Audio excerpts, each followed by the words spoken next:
Jay would get 12 of the best performers from Sunday's games to Skype on. And this was like, we were breaking new ground because nobody was Skyping in on network TV shows at that time.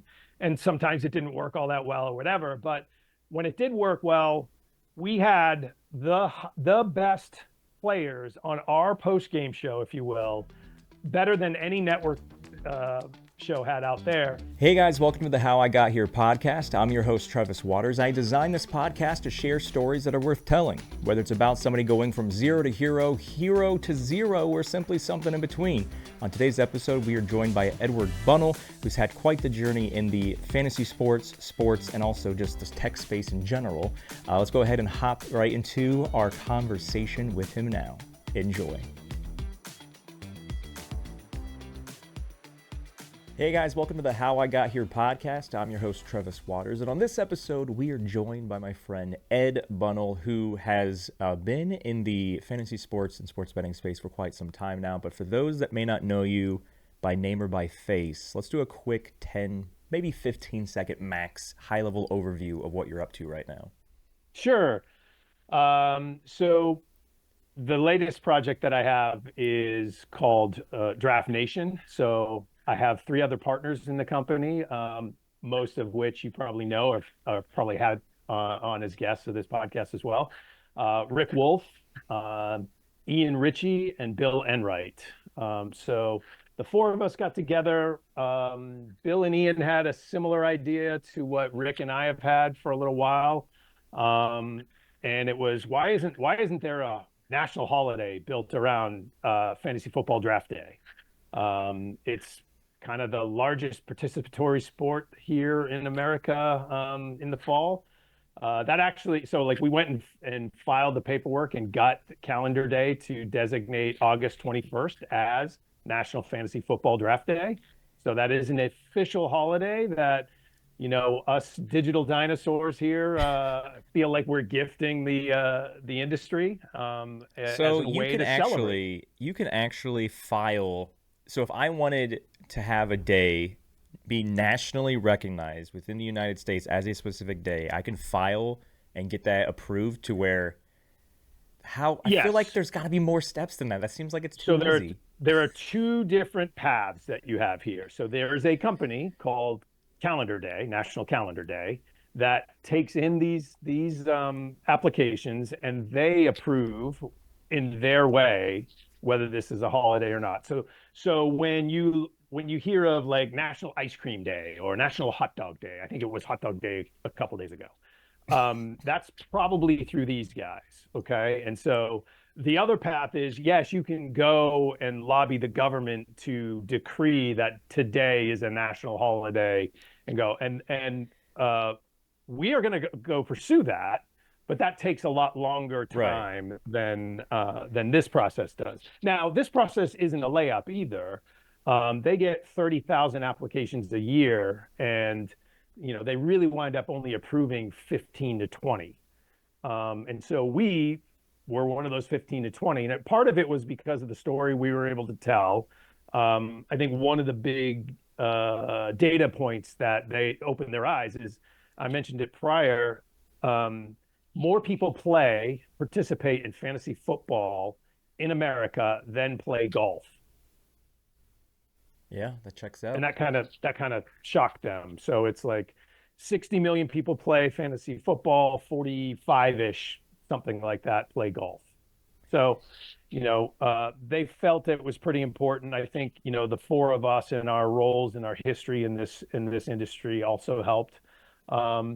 But the additional good news to this is they take about three of the new holidays that they decree every year and do a big ceremony around it. Kind of think Groundhog Day and Punxsutawney Phil, and the guys come out in the top hats and tails and like they're going to do that at our Draft Nation event, which is built to celebrate this event. So like. There'll be a proclamation there, and we've arranged it so literally anybody who goes to this event will be able to sign the proclamation and have it on the official record. So Travis, when you come out, you can put your name on this proclamation and be part of fantasy football history. I feel like I have so many more questions once we get to that point in on the chronological train Sure. to ask about. But that is, I guess I didn't realize that there was that simplified route. But yeah, we'll definitely get back into that. So now let's kind of rewind all the way back to the beginning, Yeah. where the question we always kind of start our journey with is the very first memory you have of when you wanted to do something when you were older, or just had a vast interest in something that could have potentially become a career, and roughly how old were you when you had that first concept? Yeah, so that's kind of an interesting thing. My youth and my family have always had something sports related, like heavy sports interests. I wouldn't say they were career wise, something that motivated them, but sports was always a huge part of it. I would say, like, kind of for me, it started with my grandfather, who was a captain of football at Yale back in the 20s. He was also a swimmer, part of an part of a world record swim team for, I think it was the freestyle 4x100 relay team back then. Um, so like I always looked up to him, and my dad played a lot of sports too. He played Division I hockey at Northeastern. And so, growing up I was born in Boston, but lived most of my life in New Hampshire. Like, we played all the sports when we were young, and I would say that baseball probably was my favorite and still is. Um, and so I kind of always had something going on sports wise. My dad was in the technical field. He did a lot of work with Japanese camera companies and scanners, and so we always had tech around too. And I can remember having the first IBM PC in the house when most of my friends didn't, and when the first Apples came out, we always had that too. And so, like, I'm not a coder, but I know my way around tech, and I kind of always felt like, and I had a passion for that too. And so I think for me, it was just logical to kind of find a way to marry those two interests and figure out my path to get there. And so, there wasn't back then, we're talking pre-internet, like there wasn't a clear path, or like, oh, like even degrees in this, like you're going to do this. So like I was always searching for ways to kind of blend those two things. So I understand on both sides where you kind of explained why you had the technology around a lot earlier than most people, and then also on the family athleticism side. But which one of those did they both come into play roughly around the same time, or did one kind of take over the other one? Because I know eventually you said you wanted to find a way to marry the two, but which one took more It was prominence? sports. Sports was all that I really cared about for most of my youth, and even through high school and into college. I played college baseball as well. So like that is the constant kind of passion throughout my youth and even today. So And going through it's that, all of that, yeah. was it only baseball during this entire journey of youth, high school, college, or was there other sports you kind of mixed in as No, it kind well? of whittled down to baseball once I got into college, but I played football in high school. I played soccer growing up.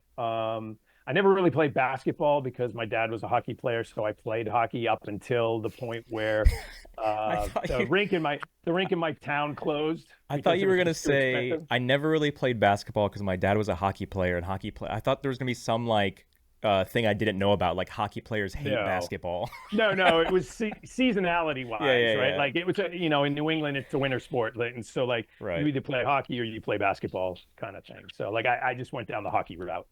So now, in high school, you started to realize that there's a potential to play baseball at a collegiate level. What was the first, like, okay, if I'm gonna go play this in college, I need to be actually studying something in college. This is kind of where my brain is going on actual like name of degree. What were you thinking about during the high school time?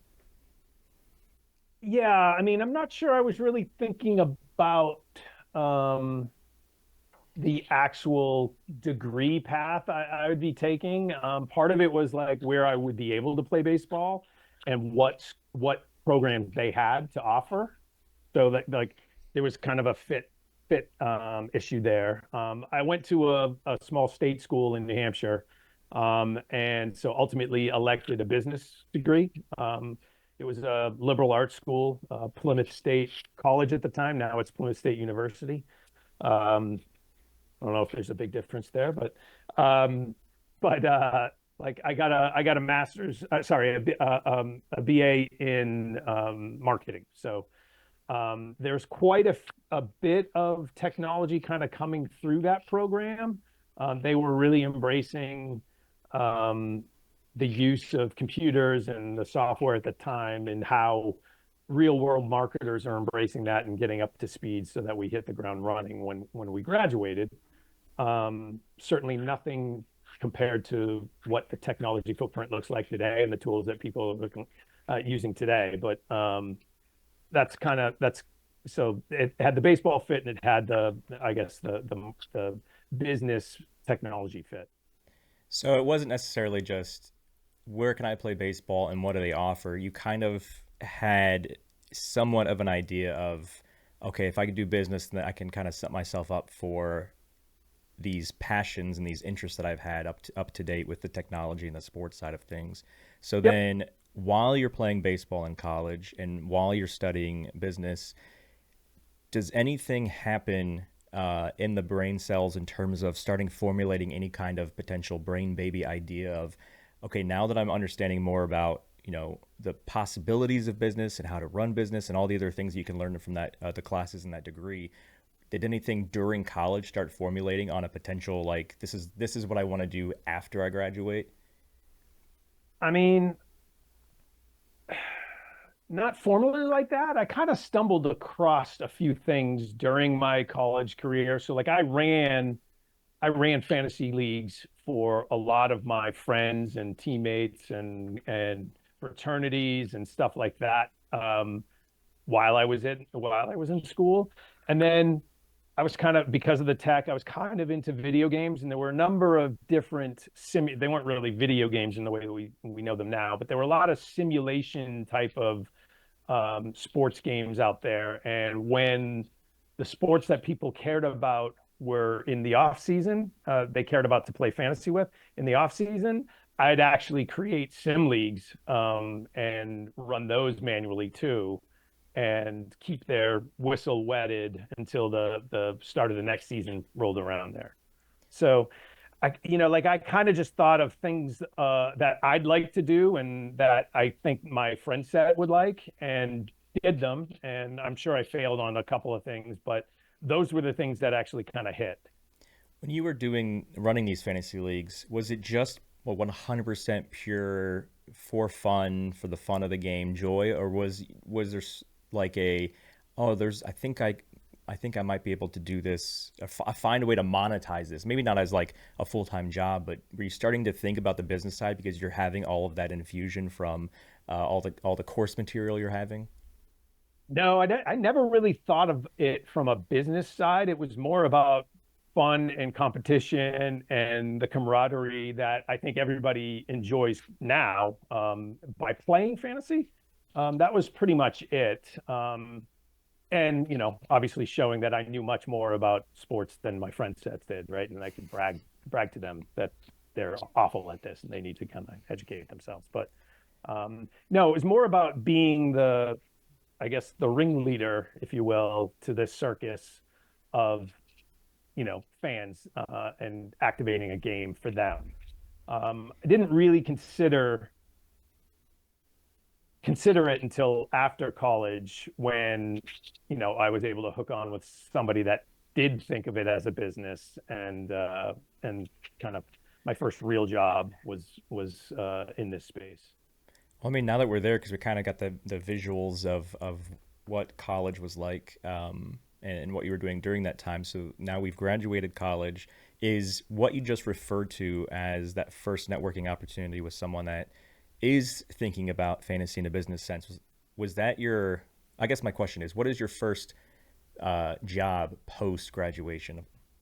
Yeah, so I worked for a retail sporting goods company in a mall and was a manager or assistant manager at first, and then managed a store there for a couple years. And no offense to other retail people out there, but like I was miserable. I hated retail. It was just brutal.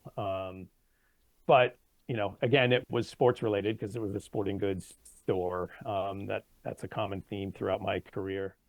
Um, and I was looking in the want ads in the paper because LinkedIn didn't exist at that point in time, or Ladders or any of the other job sites out there. And so I happened to stumble across an ad for a fantasy sports company that was doing commercial fantasy sports, located in Massachusetts, so not too far away from where I was working at the time.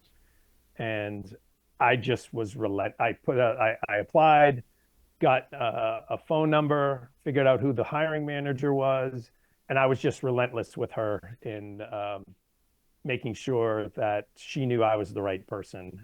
And whenever they were ready to pull the trigger, that my name was going to be the one that they picked. It What was probably about a month and a half.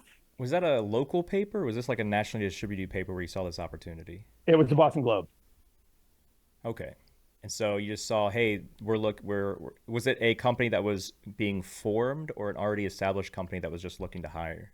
It was already established. They'd probably been in business for a year and a half ish, but they were looking to grow, and they needed somebody with a marketing degree to become like a marketing manager for the games.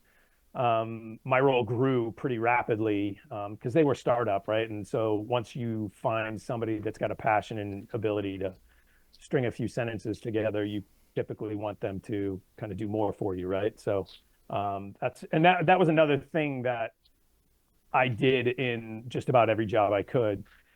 I broke out of whatever my job responsibilities were, and I always asked for more. And that was more for learning how like everything else worked. So I had a way better understanding of what the company needed and how it worked, and like what made it tick. And then I could apply some of my own ideas to supercharge some of those things. So, roughly, what year are we in when you were relentless about getting this opportunity? And from what I understand, you did because you said you were growing, your responsibilities grew as the company grew. What kind of timeline wise, where are we at right now? Yeah, we're talking 94, 95, Okay, so we're 19. we're the infancy of the internet, essentially, the extreme infancy, right? 94. Yeah, like it wasn't really even a thing in the sports space at that point in time. So this company is a company called Replica Corporation. A guy named Tim DeMello founded it, and it actually had two different divisions. So one division was the sports division, and we ran fantasy sports games for all the major sports in the U.S. Um, Pre-internet, right? So like, and it was a salary cap based game. So users would buy USA Today. There'd be an ad in the USA Today sports section, and it would have the player salaries printed in there with an 800 number. You'd call a live operator. You'd draft your team based on the salaries and the salary cap that you had. And then each week you'd have another trade day, we'd call them, Tuesday and Thursday, and you could call up, give your team ID, and say, I want to drop Elway and pick up Marino. And then they'd work out the math, give you a confirmation code, and off you go. And then every 2 weeks, you'd receive a newsletter in the mail with all your rankings and scoring for those previous 2 weeks, and off you went. There was one other company in existence doing a similar game, and that was called CDM. Charlie Weigert, who I think is in the FSGA Hall of Fame, he's a kind of legend in this space. They had a partnership with the Sporting News and had very similar mechanics to the game. You'd have to buy Sporting News, get your printed salaries there, and off you go. The other So side of the business was stock trading. So very similar. You'd try to grow your portfolio as fast as you could within a predefined time frame, 1 or 2 months, and you'd call a live operator, and we were really the only place that would give you live quotes on stocks or options. And so we had a very tight relationship with CNBC. So we ran the National Collegiate Challenge, Investment Challenge on CBC. And then there was a more open CNBC Investment Challenge too, where we'd give away a Lincoln or whatever to the person that grew their portfolio the most after X number of months. I was blessed with the internet when it comes to roster maintenance. The earliest I can possibly remember doing competitive fantasy local sports bar, I want to say, is like 2002 or 2003. So the ESPN fantasy was already, I think that was like the first few years of the ESPN fantasy league. So a question I had, what you were mentioning about the phone call side of things, is how often, because you have to call in and say like, I want to add this and drop this, how many times or how often was it where somebody would call like minutes after somebody else already like picked up something, they're like, sorry, they're already gone? Like, was that a constant theme? Well, it was a salary cap based game, so everybody could own Marino if they wanted to, right? Okay, Like if they gotcha. could fit it in their salary. So like we didn't have exclusive ownership of players like you do in traditional fantasy games now. So this is more like it's more like DFS, current DFS, Yeah. right? In that regard. But that game went through a couple of evolutions too. So I referenced trading days, so Tuesday and Thursday. Um, there was a stock market type of component to it where on Tuesday you'd have salaries, and then they would change after Tuesday to the Thursday trading day based on the market that happened on Tuesday's trading. So, like if Marino was the hot pick, his value would go up, and you could then, but you didn't believe Marino was necessarily worth that price. You could enjoy that profit, sell Marino, pick up Elway at a lower fee, and then spread that money around to your running backs and receivers and tight ends for the actual game. And then from Thursday to the next Tuesday, that's when the salaries were recalculated based on the performance on the field, which is more common today. The stock market fantasy game concept. Like I'm not saying we invented that there. I don't think anybody else was doing it, but like we quickly got rid of that because it just added a level of complexity to the game and the audience. Like our goal was to get as many people to play the game as possible. And while that actually really appealed to stock market, like stockbrokers and people who played in those it didn't really appeal to the masses that were there to just kind of play football games and watch the games, and it's just a lot easier to translate on-field performance to salary cap there, and that's probably why there's a literal graveyard of companies out there that like want to adopt the stock market sports kind of format. So the where I would find the salaries is in the paper. And Correct. did you in the company you were working with have some partnership with like a rev share deal? Like, hey, we're gonna run everything. You just need to post these bits of information. No, so like that's a great question. And in hindsight, I kind of view this. We had like the Bermuda Triangle of costs for a company here, right? So like everybody thought it was USA Today's game and that we got the ad inventory for free, but no. Back then, USA Today was like the newspaper, and they were literally the highest, probably ad rates in print. And so, like, we paid a lot of money to do that, to put those ads there, but we wanted to cast the widest net and make it as available to everybody as possible, right? And so that was kind of the only real choice. That was really the only national newspaper at the time, right? And then 800 number. So like we picked up the tab for everybody's calls, and then those calls were answered by live operators. So we had a 60-person live call center on trading days, and so we had to pay them too.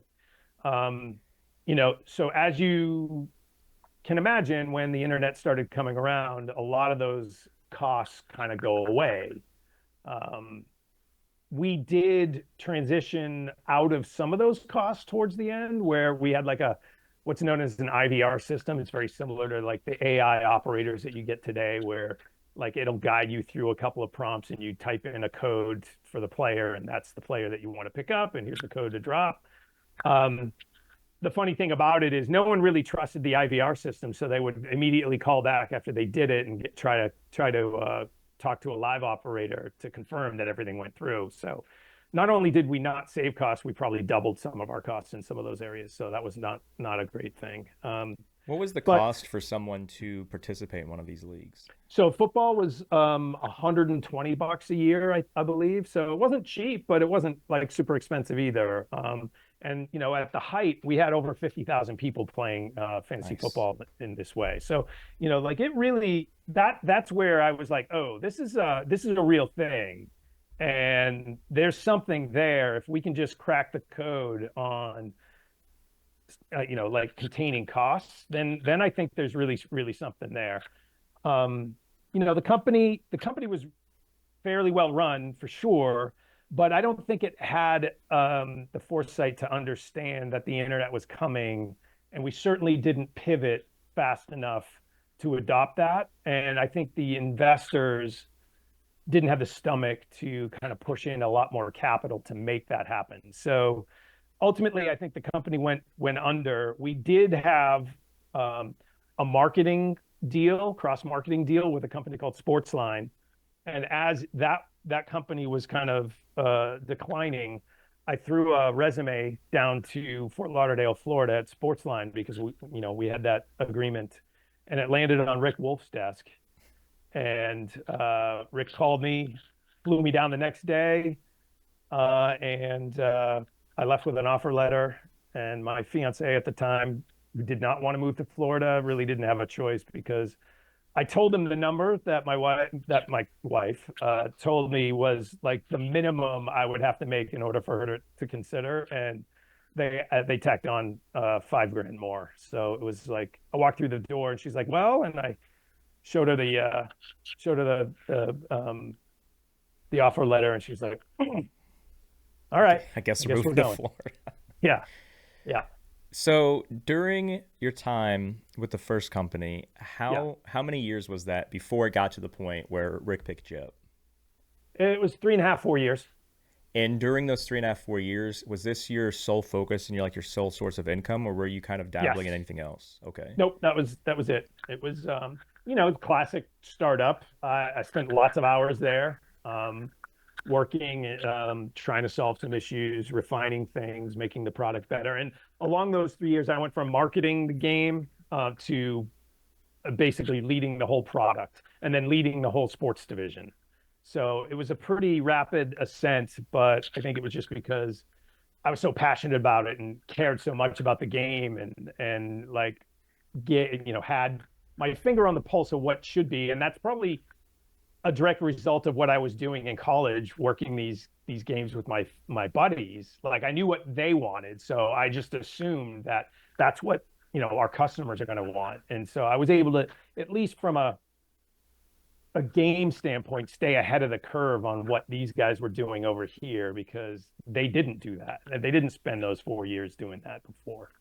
So when you moved the family down to South Florida and started Yep. working at this new company, how different was this company and your responsibilities than what you just left? Yeah, so like it was different in the fact that it was super exciting, because it was, this was a pure internet company.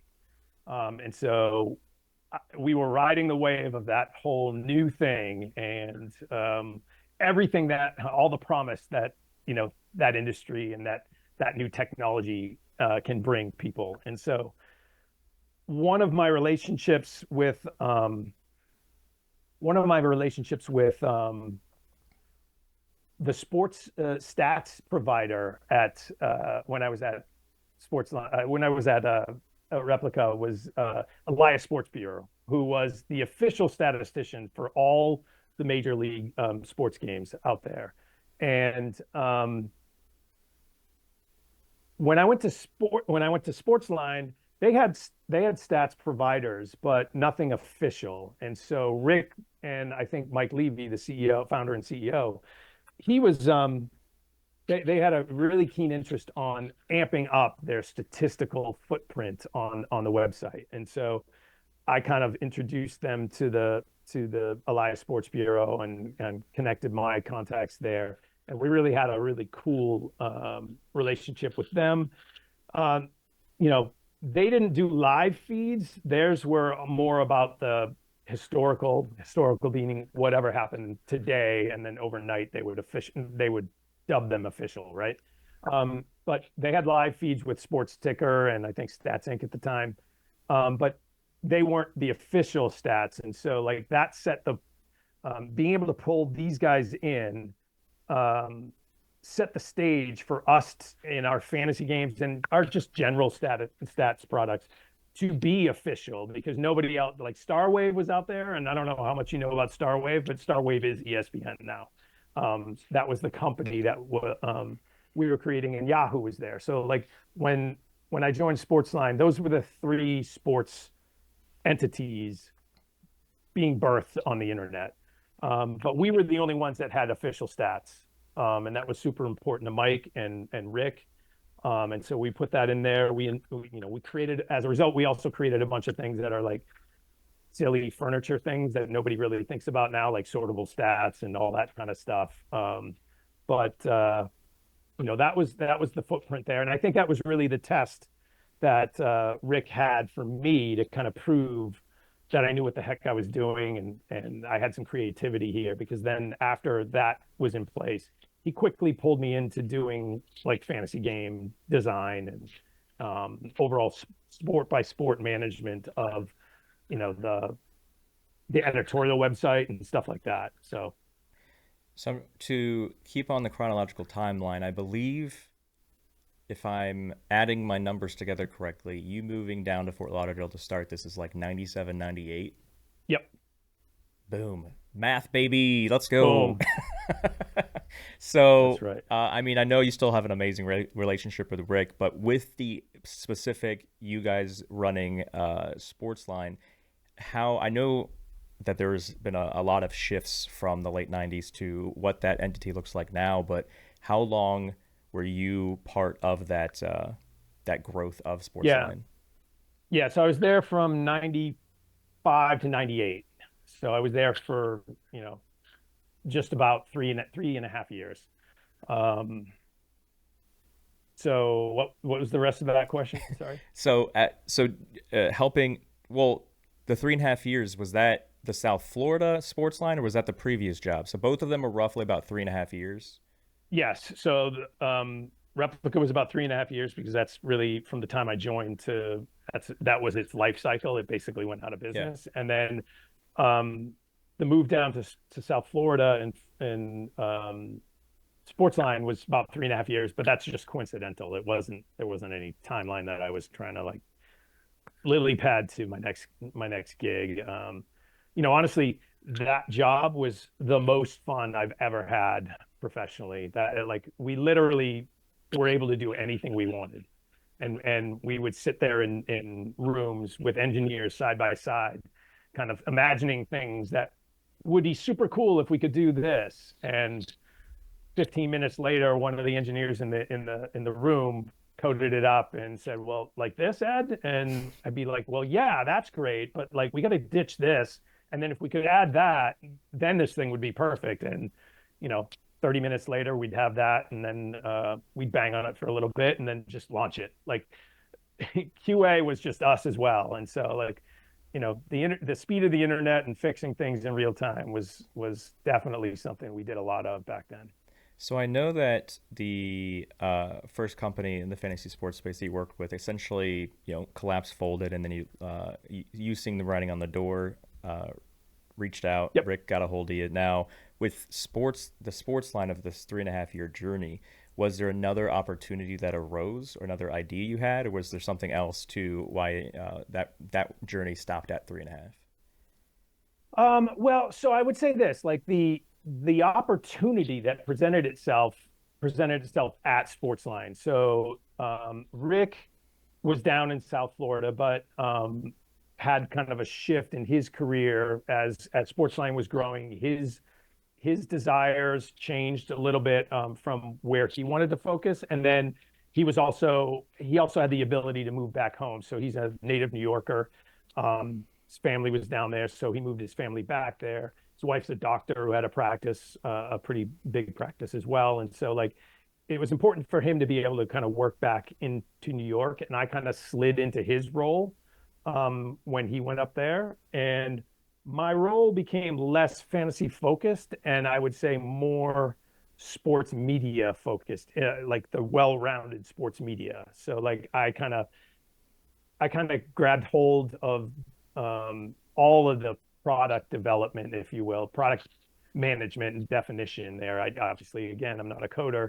We had very, very talented engineers that actually put a lot of these ideas into reality. But I had the team that managed each sport, and we worked together to create a lot of the products that we loved and our fans loved back then. So I know you mentioned you kind of took over on the Rick's responsibility side. Is this still part of that 3.5 year journey, or is this kind of Yep. afterwards? Okay, so Nope. Same. moving to the end of this journey, what was the Yep. opportunity that arose that made more sense than the current job at Sportsline? Yeah. So it was a couple of different things. So the investment side of the internet was exploding, right? And so I was actually one of the last people to get founder shares in Sportsline, and Sportsline was flying pretty high at the time. My vesting schedule matured, and honestly, I don't think my wife or I were super wild about. I didn't hate Florida, but my wife wasn't super happy about Florida. So like their life got in the way a little bit of Sportsline too, and so like I was in a position to where like my equity in the company was mature and I could plan to do whatever the heck I wanted with it.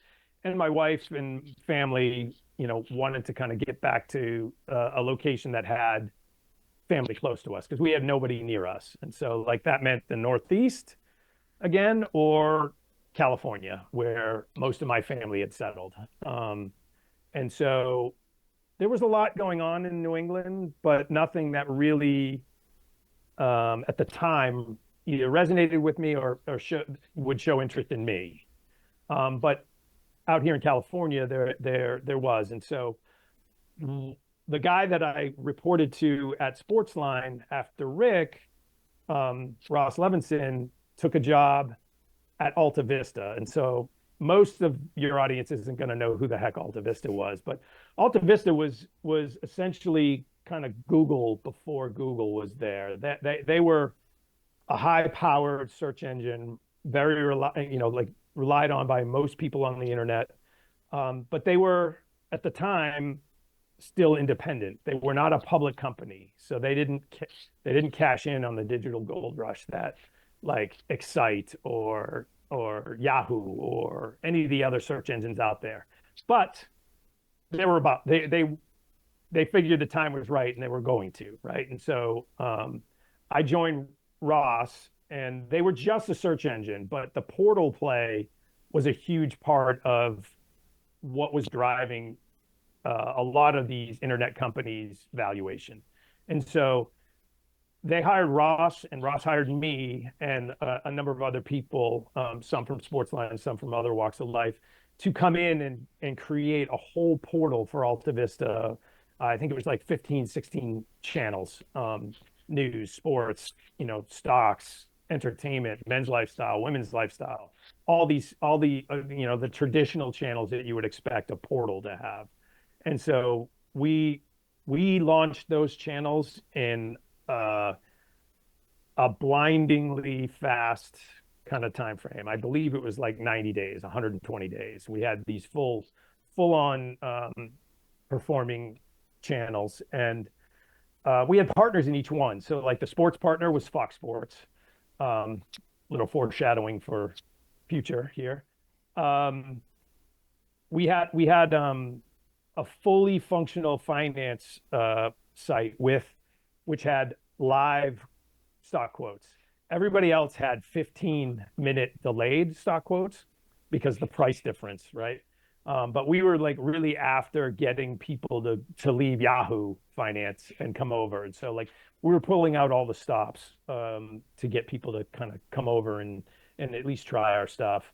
Um, Alta Vista was born from a hardware company as well, or owned by Compaq Computer. And so we had an advantage that a lot of these other companies didn't either, because one of Compaq's signature products was their keyboard, and they'd have these buttons across the top, and one of them was like internet, which literally opened up a new homepage of whatever you configured it, but the default, few people ever changed the defaults, right? So like once we created the portal, that button was your welcome screen to the internet. And then there was another button for search, and that obviously went to Alta Vista Search too. So, in a world of distribution, that was like our number one distribution play, and it was more or less free. Um, Compaq sold the company on day 3 of my employment to a company called CMGI, and CMGI was a high-flying internet company. I think they coined the phrase incubator. So they were literally the first company incubator out there, and they viewed Alta Vista as one of those companies that they could shepherd and provide resources to then IPO and like have valuation go 10x 20x. Didn't really work out that way, but go ahead. I could see you wanted to ask a question. So, well, two questions. One, somewhat unrelated, going back a minute or two, is I'm curious because I've lived in Florida my entire life. What was her main reasons for not wanting to stay there anymore? I mean, I think it was more about disconnecting from family and friends that we That's had. fair. But my wife was a pharmaceutical rep, and so she was outside all the time. And as you know, being a Floridian, like it can be oppressively hot, Yeah. especially in the summer times. And so she wasn't super wild about that. The next one I had was getting brought onto a company and then day 3 having it essentially be bought by another company. Was that something that you had any inkling of, or did they lead you on to say like, hey, just let you know, we're currently working on a deal? Or not, it wasn't blindsided because No, it's not a bad thing. That's not the right word, but did it catch you off guard? totally caught me off guard. Now, I will say this, I was I had no idea that that was happening, but I was strongly urged by my bosses to make sure your butt is in the seat by this date. That was pretty much the direction I got. Like, do whatever you can to make sure that you are at your desk on this day, and you are started, like you are onboarded. I was like, okay. Like I knew also that we had that like 90-day, 120-day kind of ramp up coming to get these channels out. I thought it was more or less related to that. But, thank you. Uh that worked out. I mean, it would have worked out pretty well. It would have been something that set me up for life if it had hit. But down the road, unfortunately, Alta Vista also kind of timed their IPO for the exact day the bubble burst. So like that never really, Man. my equity never really amounted to anything there.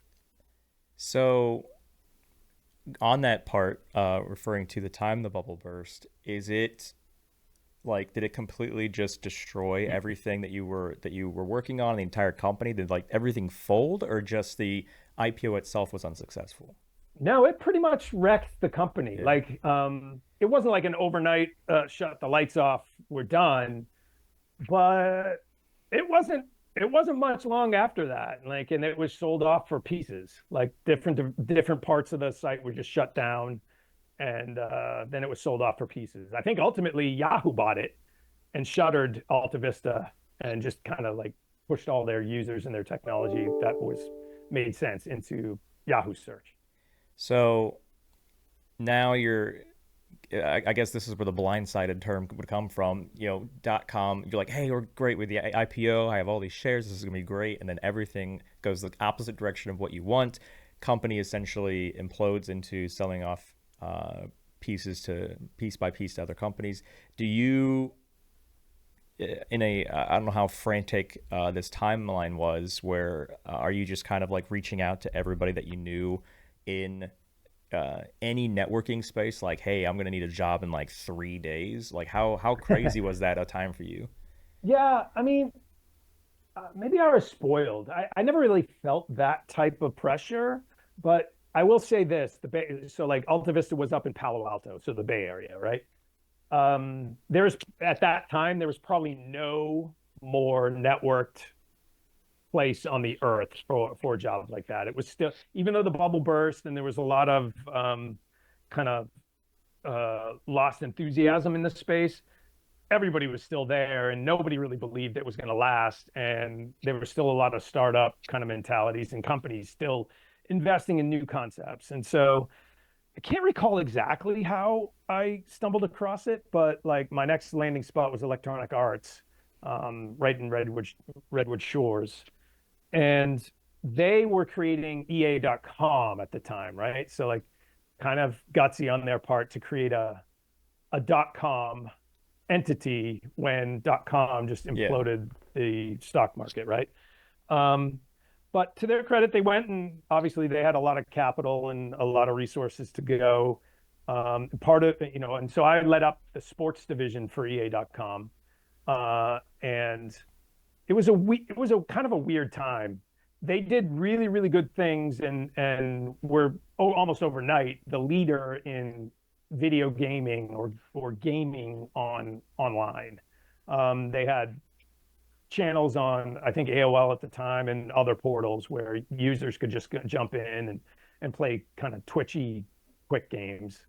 Um, our division was also doing things like taking legacy titles from the video game side of the world and porting them to be able to play on in a browser, which was, technically super cool, but there were literally like four people in America that could play them because the requirements of the PC were just so Yeah. bleeding edge that like nobody really could play them. But I'm sure they used a lot of that technology down the road to do other things, but it really wasn't part of a business of EA.com.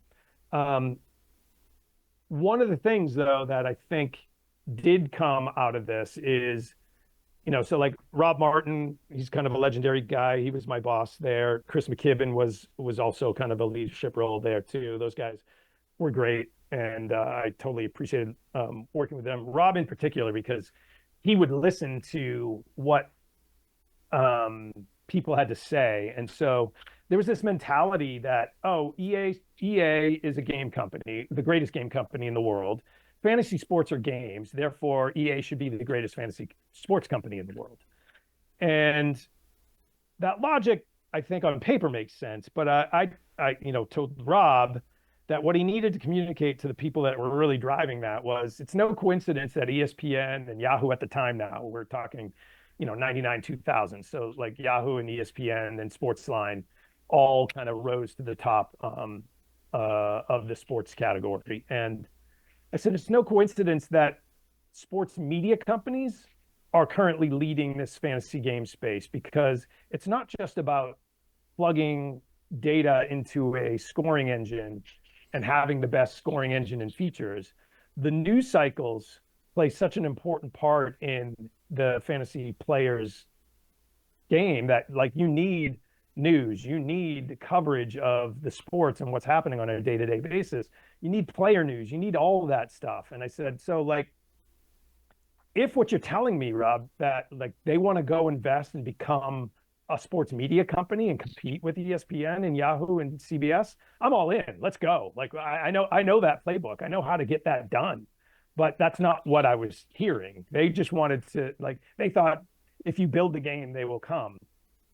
And so I kind of like argued against it for quite a while.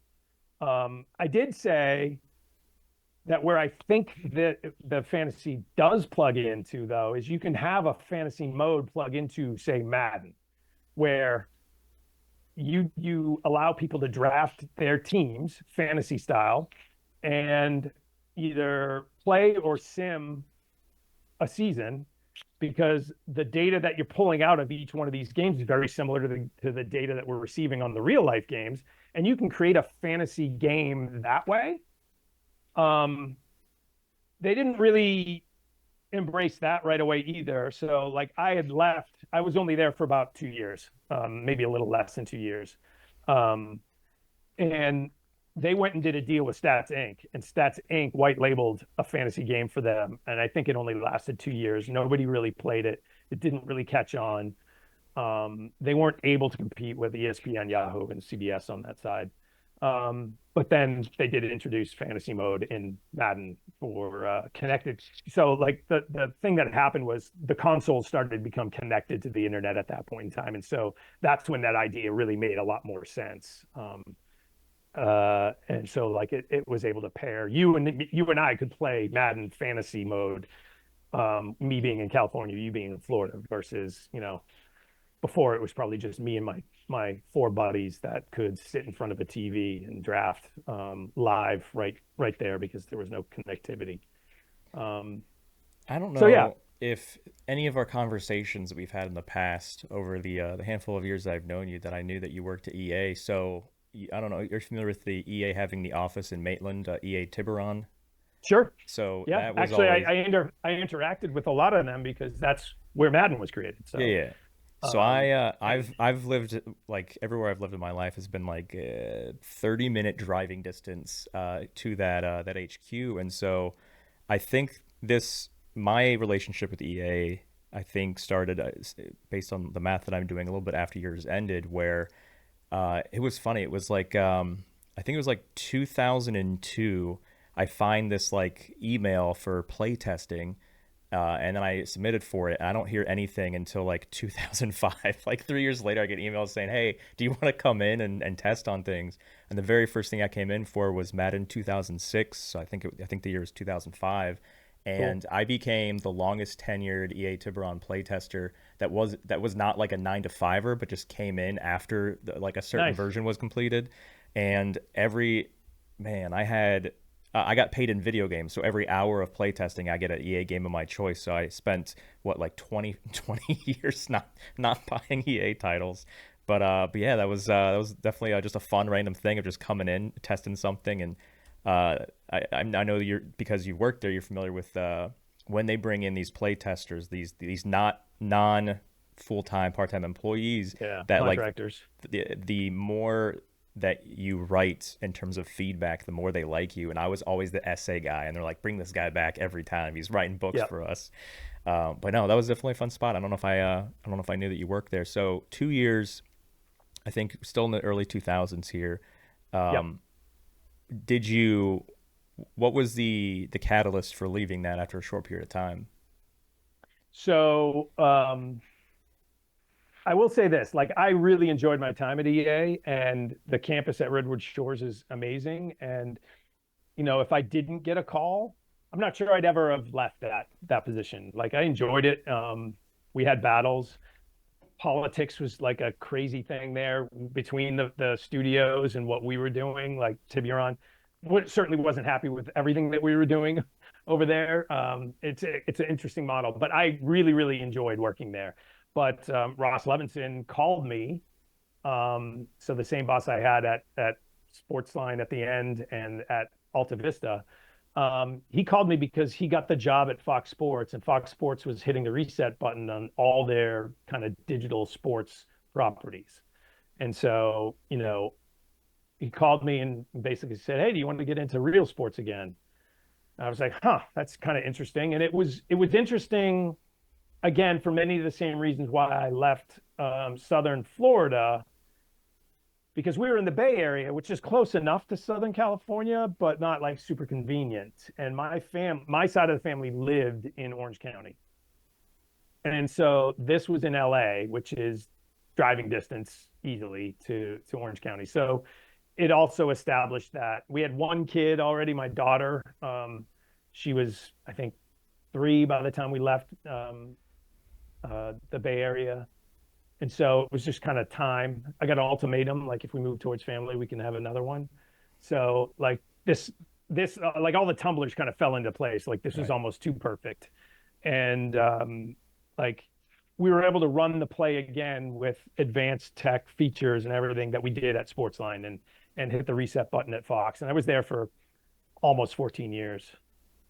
So when your former boss reached out to you about this opportunity, was what he was saying about the opportunity like, "Hey, do you remember what we did? Let's do that again," or was it kind of I mean, painted as at the very front, that's like the simplistic way he pitched it to me. That's what he said. But obviously, there was a lot more involved because it's almost a decade later. yeah. So now you are, I mean, at the beginning, kind of reestablishing what you did with Sportsline and everything. But what 14 years is a pretty long time. So, like, how much during this decade and a half did your responsibilities or just focus shift, and not like project to project wise, but like actual, like, I guess, role, if you will?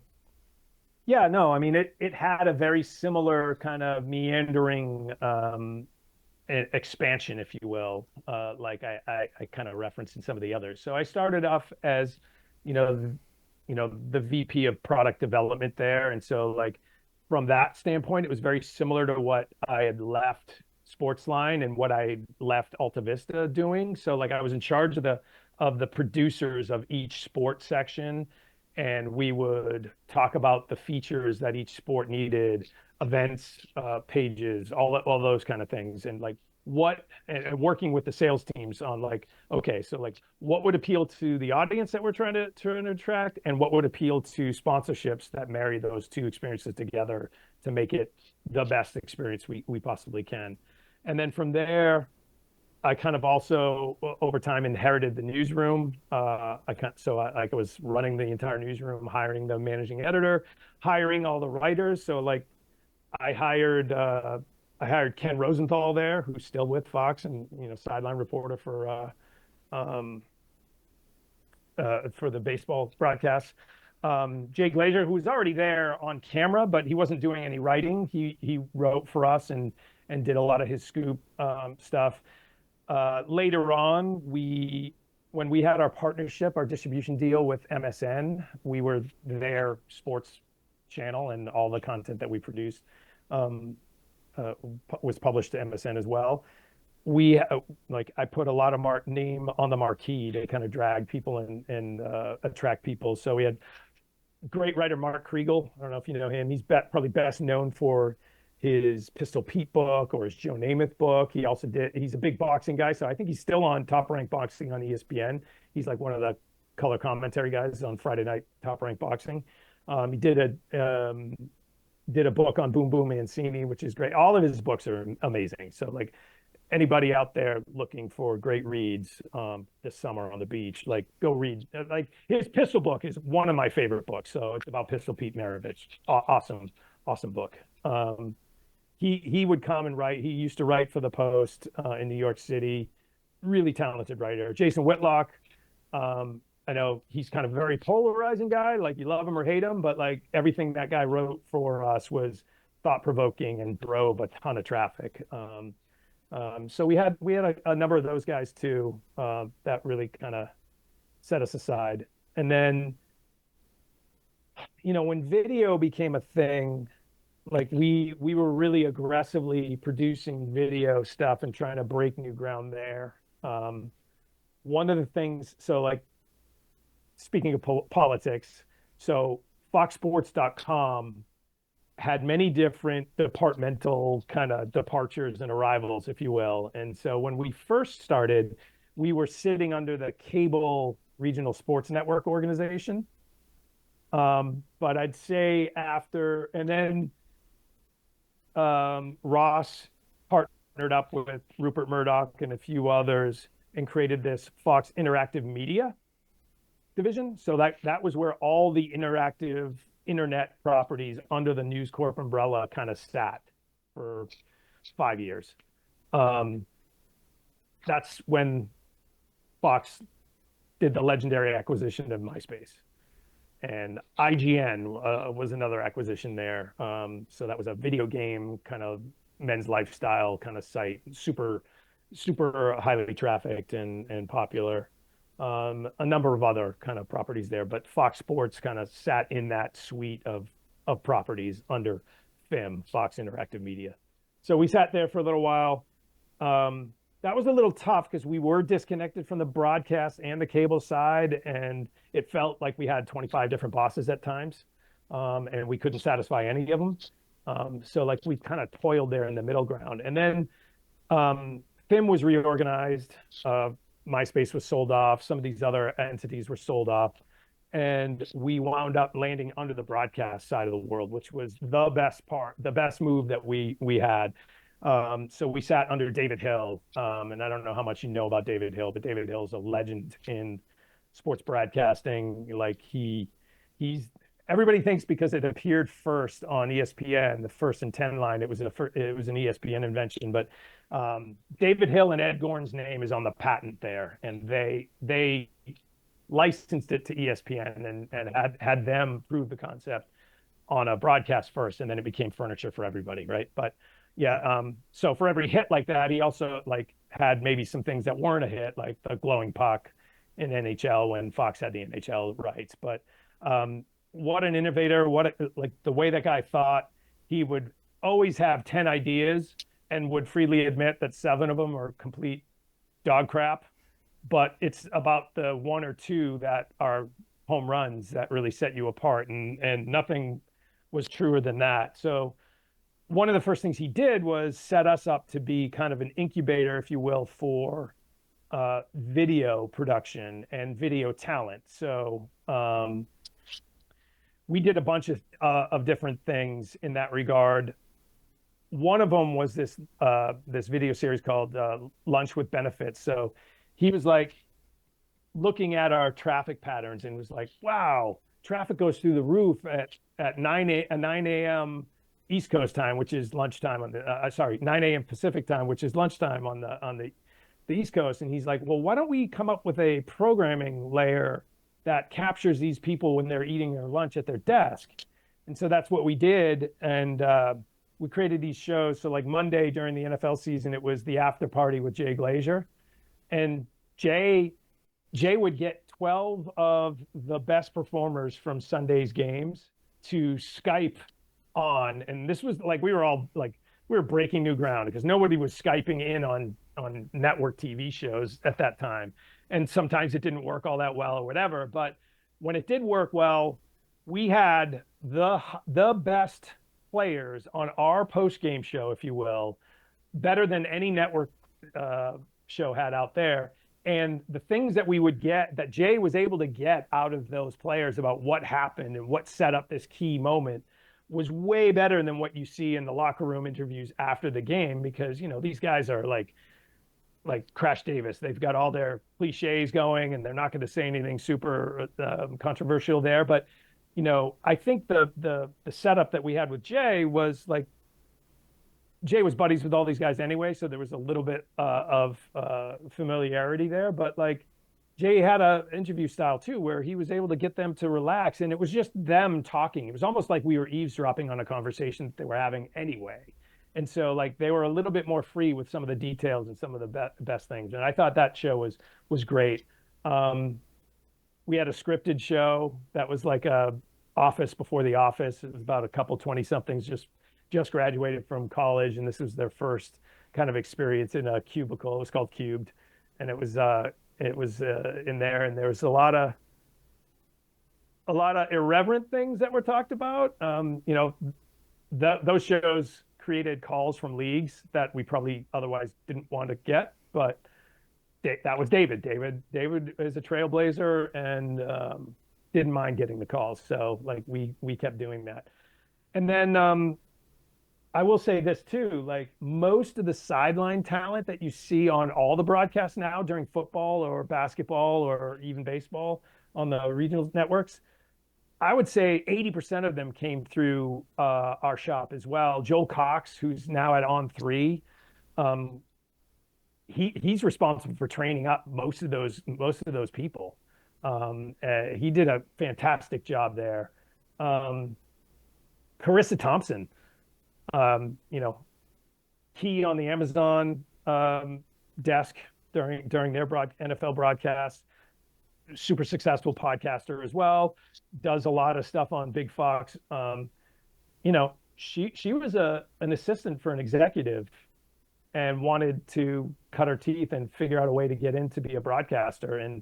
And we gave her the reps. We trained her up. We gave her the reps, gave her the shows, and it wasn't. I mean, she's obviously very talented, and the camera really looks fondly on her.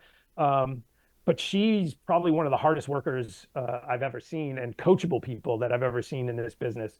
And I think that's why she had her meteoric rise and why she sticks now. I think she's still on. She on Access Hollywood or one of those shows too. So like she broke out of sports and became just a broadcaster, not just a sports broadcaster. So um, those are the things that I really look fondly upon because we were able to again do whatever the heck we wanted and create cool things. One of the things that we did was a lot were especially with MLB during the All-Star game and the playoffs, we would do these on-field sets and interviews and just grab players as they were walking by and get them on. And so like if you're a MLB watcher and you watch MLB Network now, that that is what they do at these events. They basically took the formula that we proved in our little lab and made it something that's a staple for them now.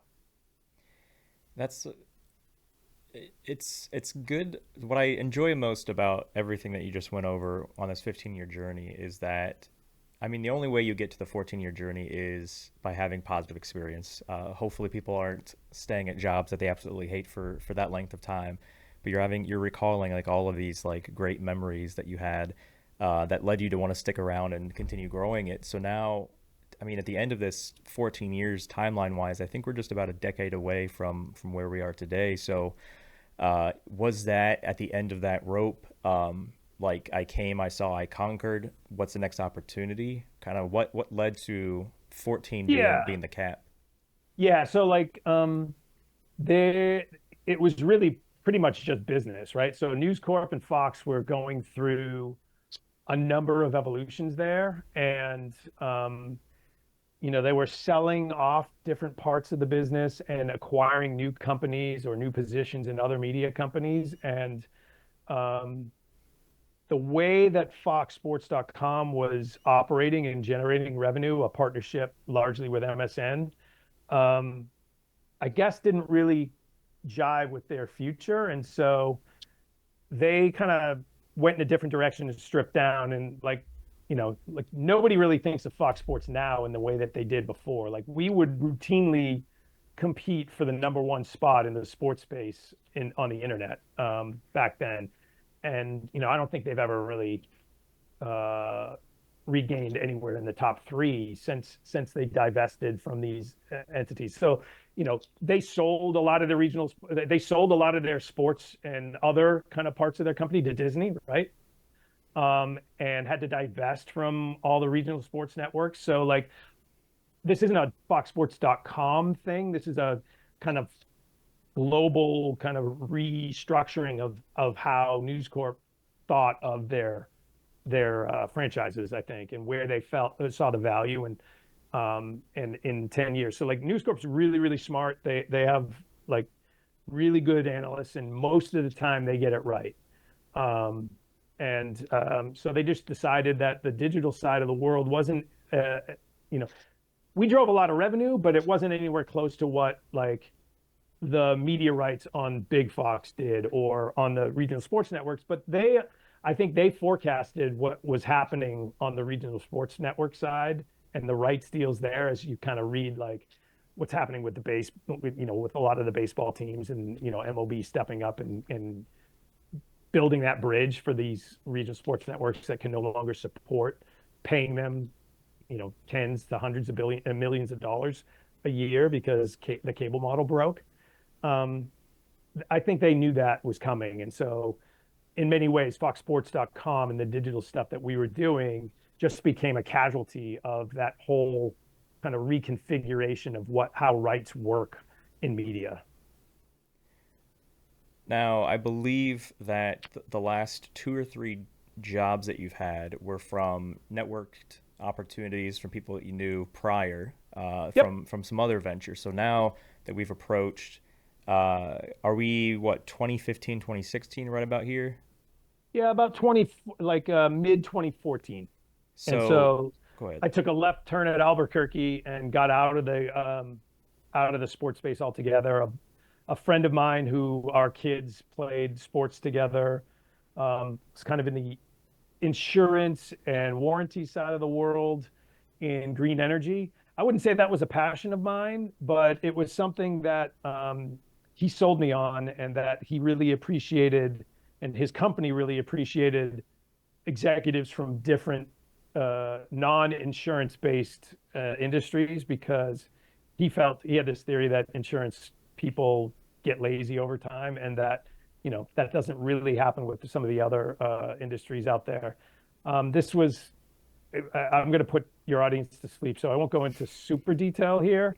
It was essentially a commercial and utility level warranty program for solar panels, which mostly can only be satisfied from a demand standpoint from Chinese manufacturers. So if you're a CFO on a major solar project, and the only place you can get the number of panels that is required to make this project function is China, you probably don't trust the warranty that comes with it if there's like a serial defect in them.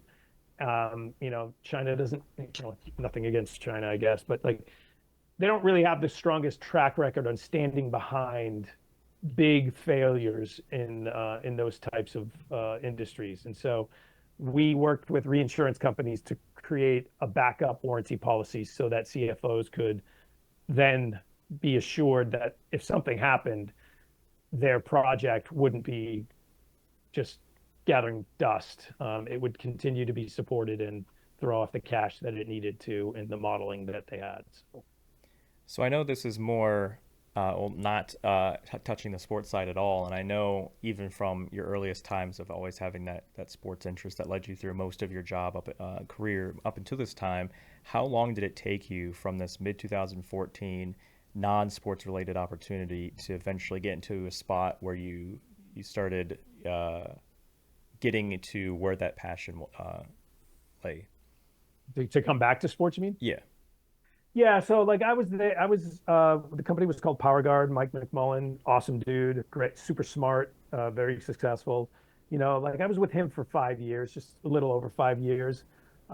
We ran into some headwinds, so that was kind of during Trump won, and we all know how he dealt with China, right? So it really made doing business with Chinese companies really difficult, and so that was another thing that you know pushed me away. And ultimately, I think the company just stopped writing those policies. So like, if there weren't policies coming in, there was no revenue coming in, and so I saw the writing on the wall there too. And I, you know, I felt like I had taken the wash and bathed myself of everything of my previous sports experience. Like that reorganization at Fox, um, it didn't sit with me all that well. I felt like, it's your baby and you build it up to be a number one contender, and then we're just going to flush it. I understood the reasons why, and obviously, I think in hindsight, it worked out well for News Corp and Fox, and they made the right decision. That said, still, like the personal part of that is like, oh my, one of my things that I loved and dedicated, up to 14 years, just kind of got just taken out back behind the woodshed and put a bullet in its head, right? So like it took me a little while to kind of overcome that. But then, when that was going on with Power Guard, I kind of had the itch to kind of get back into sports, and the sports never really left me as a passion. And so I kind of reached back out to my network, hit up a bunch of people. One of them was Rick, and so Rick was running Fantasy Alarm at the time. He introduced me to Al and Dan Williams, the two co-founders. We kind of hit it off. I joined as more of an advisor. I wasn't really a salaried guy. I wasn't on the cap table, but it helped effectively scratch the itch of getting back into this space and learning what I'd missed over the last, it wasn't just the last 5 years while I was with Power Guard. it was probably more like a decade because my focus at Fox wasn't really fantasy. We had some fantasy entities and fantasy initiatives that we were doing. I produced I think I produced the first fantasy football show when I was at Fox. Clay Walker, who got the Matthew Berry Vanguard Award last winter, he and I worked together on that show and getting it out there. So that was on the FSN networks. But like I hadn't really had that kind of connection to fantasy that I did um, earlier in my career, and it was really nice to scratch that itch and get back into fantasy in a serious way. And I thank Al and Dan and Rick for allowing me to come back in there. And then through that mentorship or that kind of advisory role, we were able to, Rick and I kind of found a company that was interested in getting into the US and in this space. There's a British company called Spotlight Sports Group, and we also ultimately engineered the sale of Fantasy Alarm to Spotlight. And Rick and I was there for almost 3.5 years. Rick was there for 2 years. Um, and we did a lot of cool things there, but then things shifted on their side of the world. They're real at their core. Their DNA is horse racing, and European horse racing at that. So like their main brand that they own is called the Racing Post, which is equivalent to the daily racing form here. It's a daily production that kind of goes through all the tracks and all the horses and all the races and odds and all the analysis and picks. So they kind of withdrew from the U.S. market, making us available again. They ultimately sold Fantasy Alarm back to Dan and Al, so they're operating independently again. It's kind of like a mini Dave Portnoy move, I guess. So they're happy about that. And then, that allowed Rick and I to kind of go back out and consult with a number of companies. So we have a number of clients out there, and then also do some things on our own, which brings us full circle back to National Fantasy Football Draft Day and Draft Nation. When you were saying that, you said 3.5 for you and then 2.5 for Rick, is this the time that you stayed post acquisition or the entire time of Fantasy Alarm? The time we stayed post acquisition. Okay, so you guys you still stayed there a bunch, and then you essentially kept brainstorming with each other. I know. Yes. So I know we haven't mentioned this on the show now, but I think, are you a part of the Full Moon thing as well Yes. with Rick? Yeah. Okay. Yeah. So the consultancy, Full Moon is obviously Rick's consultancy with the wolf last name and the metaphor of full moon. But he and I have kind of joined forces on the consultancy for quite a while. But like once we both left SSG, we were able to focus on Full Moon consultancy full time, and so we've grown our client base to 6, 7 clients right now. So was it the work that you guys did together in the time within Full Moon, which is why I wanted to bring it up in the first place, that helped spin this new National Fantasy Day and everything that goes along with it, or was it just completely unrelated and just two friends talking to each other and being like, "Hey, I have this idea"? no, we have a lot of conversations, and I think this idea isn't unique. Like there's guys that we've known way back since Sportsline days. Mark Mariani was kind of a legendary sales guy in this area. Went like led sales at Turner and then joined Sportsline. He's had this idea back when we were at Sportsline, for that matter. He wanted to create a holiday around it then. So like we just kind of figured out how to actually execute it this time and have the ability and the time to kind of do it. And then stumbling across Bill and Ian, who had a very similar idea. It was just momentum at that point in time. We were like, okay, well, we're just going to get it done. It was actually gelled at FSGA and at Circa this past January. So now that we've gotten ourselves back to present day, back to 2026, the question I like capping the chronological train here of this entire journey is, if we look back at everything from the earliest stage of having the interest in sports from the athletic parents, having the interest in tech because of all the tech stuff that was in your house, and then eventually finding ways to combine the two. There's been a lot of things that have been in and out of your control. All the things we attribute to or call butterfly effects. So if you would just Yep. span back on this last hour 20 here on all of the things that occurred, again, in or out of your control, which is the most important to lead you to where you are today? You know, those are great questions, right? Like I don't really look back a lot and regret like in anything that I do. Like I kind of feel like it's all there and done for a reason. And like the butterfly effect is kind of an interesting metaphor. Like if I was able to change this one thing back in the day, like theoretically, I'm changing my whole path. And so maybe, Well, not necessarily, not looking at it as what, looking at all the things, what would you have changed? What are the things that did happen? What's the most important oh, thing that did happen to lead you to where you are today?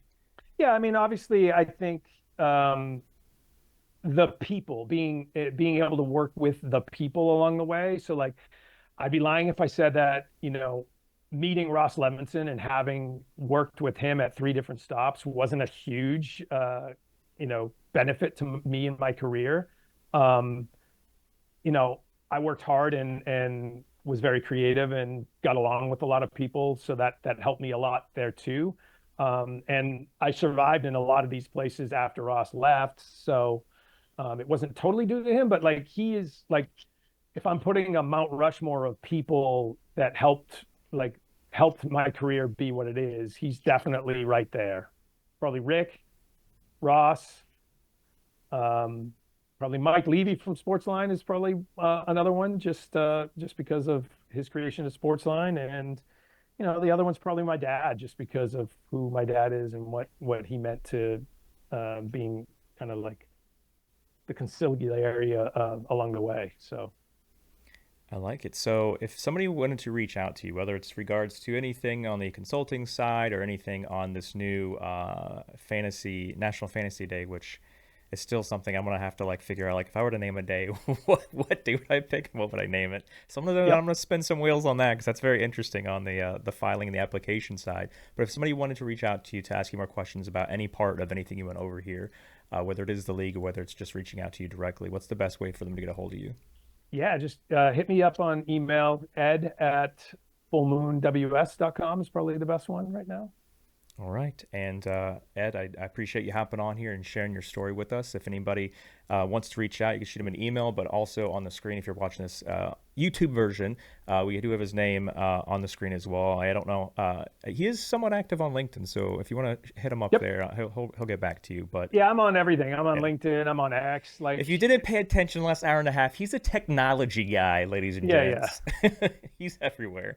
yeah, But yeah, thanks for sharing your story with us. And yeah, I'm looking forward to this new fantasy venture. yeah. Thanks for having me, and happy to talk more if the opportunity arises. Appreciate you. All right, guys, enjoy and make sure you subscribe to all future episodes. See you next time.